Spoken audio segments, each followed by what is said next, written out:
Now, the first thing he said was, he said the ceiling which was pegged. Now, he was talking about the 100 million naira per annum for medical treatment of course, an ex-governor. And he said the ceiling which was pegged at 100 million naira per annum for former governors and 50 million naira per annum for former deputy governors was never meant to be given to either in part or in whole to anybody at any time for any reason. It was meant to be paid to health institutions involved in the treatment of the former governor or former deputy governors and their spouses. It was therefore deliberate falsehood and organized misinformation to claim that the said money will be paid to former governors or deputy governors every year. So basically what he is trying to say is that, well, the 100 million naira provided for medical treatment now for the governors, former governors now and their spouses, as well as deputy governors and their spouses, 100 of course for former governors and 100 million, yeah, for former governors and 50 million for of course a former deputy governor, that the money was actually not meant to be given to these individuals, that the money was supposed to be paid to you know, health institutions where these governors former governors I should say would have been treated. Now, he did not end there. He said truth has been under siege, and today I have decided that we should leave this evil siege by proposing to the House of Assembly that the parts of the amendments putting a 100 million naira ceiling and a 50 million naira ceiling on the medical treatment of former governors and former deputy governors. So basically saying he's proposing to the House to amend that section and that the cap will be removed. So in other words, what the governor was actually trying to say was that now there's no cap at all. The law will just simply say provide for medical treatment for the former governors. And in that case, what the governor is arguing is that, you know, the amount could go to 100 million, 200 million. It just doesn't mean, because there's no cap on it. Now, Akwa Ibom State generating so much controversy, its pension law, we decided to take a look at some other states just to find out if Akwa Ibom is actually the worst culprits when it comes to the provision of pensions now for former governors and their deputies. Let's take a look at another state, Kwara State. Let's take a look. What exactly does it... Now, the law was actually reviewed in 2010 by then Governor Bukola Saraki, who, of course, is a senator now. He's in the Senate and, of course, drawing salary. Now, what does it provide? It provides for pension, life pension, or its equivalent now. No, pension for life equivalent to the incumbent salary. So whatever the current governor is earning is what the former governor, Governor Bukola Saraki, would be earning as his pension every month. And then it says the governor is entitled to a total of 5 cars.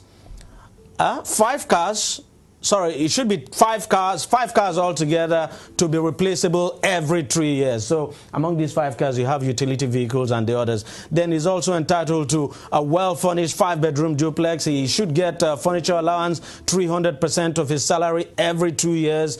He should have domestic 5 domestic staff. These 5 domestic staff now should be pensionable. Then he should have 8 policemen, 3 SSS operatives, 1 of which must be a female. For governor, of course, there's free medicals for governor, deputy governor, and their families. Now, there's no cap. It just says free medicals. Now, how much will this be? We do not know. And he gets a 30-day annual vacation abroad with a 30-day ESTA code. So if the governor was traveling, former Governor Bukola Saraki, for instance, if he was to travel abroad, he's entitled to get a 30-day vacation with 30-day ESTA codes. Remember, he's a senator. He also gets a car maintenance allowance, which is will be 30% of his salary. Utility is 20% of his salary.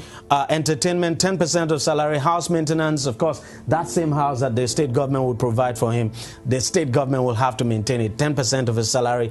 And who are the current beneficiaries? Of course, we have Senators Saraki and Lafiaji. Both of them are drawing. They are actually enjoying that pension as we speak. Now, of course, there's been some kind of reaction. Rex Olawoye, who is the PDP spokesman in Kwara State, here's his reaction. He said, a careful calculation of what Mr. Saraki has received both in cash and kind from the sweat of the poor people of Kwara State has revealed a pension benefit that has run into over 3 billion naira in the last 3 years, in addition to millions of naira he draws monthly as a senator representing the same state. Now, we decided to take a look at one other state. That's a state where we are, Lagos State. And you wouldn't believe it. I would say we found it to be probably the most controversial, or probably the worst, because as a matter of fact, the provisions, I would say the provisions are even far higher than what is contained in that of Akwa Ibom State. Now, should Governor Babatunde Fashola, of course, as we know, he'll be leaving office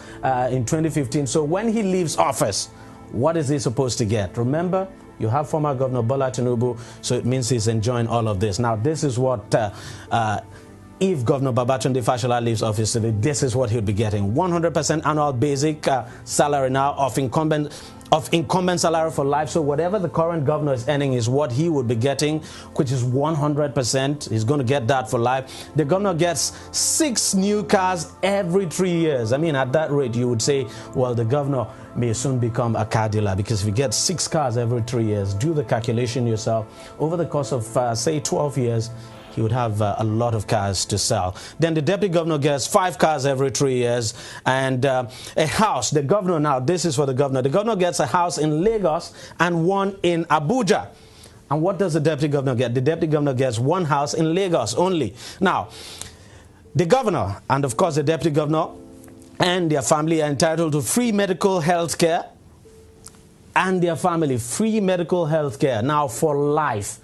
There's no cap, there's no provision. It could be 10 million, it could be 5 million, it could be 100 million, 200, no cap at all. Now, there's also provision for cook, steward, gardener, and other domestic staff. All of them pensionable for the governor. And furniture allowance, he gets 300% of annual basic salary every 2 years. House maintenance is 10% of annual basic salary. The governor's security, well, the governor is entitled, the former governor now, he is entitled to 2 SSS operatives, or 1, of course, a female officer, and then 8 policemen. Now, imagine how many policemen we have in this country. Now, you have these former governors getting 8 of them.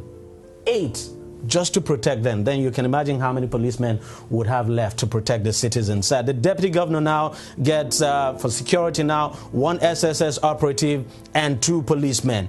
Now, the governor gets for PA, 25% of annual basic salary, car maintenance, of course, those 6 cars.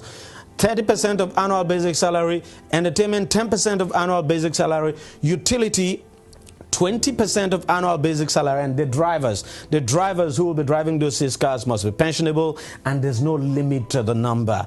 And then you have severance benefits. Well, we don't know, but the governor, if Babatunde Fashola leaves office next year, of course, he'll be entitled to a severance benefit. And, you know, as I said, former Governor Bola Tinubu is he's getting this pension.